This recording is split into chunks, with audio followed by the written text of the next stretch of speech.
We're used to looking at small things, those we can hold in our hands like a paintbrush or see in nature like a spider, or things that are even much smaller like a strand of hair, or thinner yet, a spider's silk thread.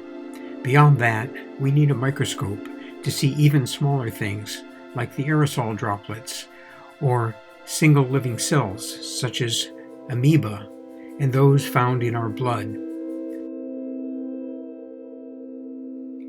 Like white and red blood cells. Even smaller are simple bacteria like E. coli. Smaller yet, and only seen clearly with an electron microscope, are virus particles which depend on infecting living cells to propagate. The SARS-2 coronavirus particle is about 1/10 the width of an E. coli bacteria, 1,000 times smaller in volume. Each coronavirus particle contains 30,000 bases of RNA, which encode instructions to produce the different protein molecules, such as the SARS protease, to help it infect human cells, replicate, and propagate to others.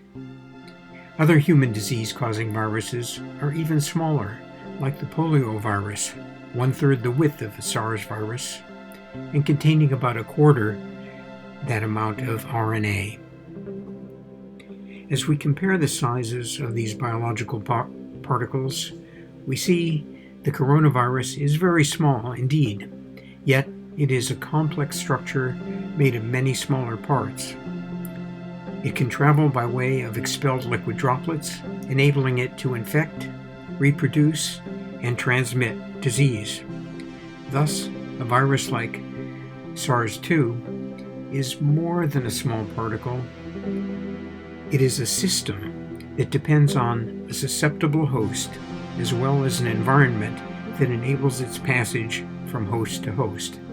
So, in a very real sense, as we have seen with COVID-19, this virus can be as large as the entire world.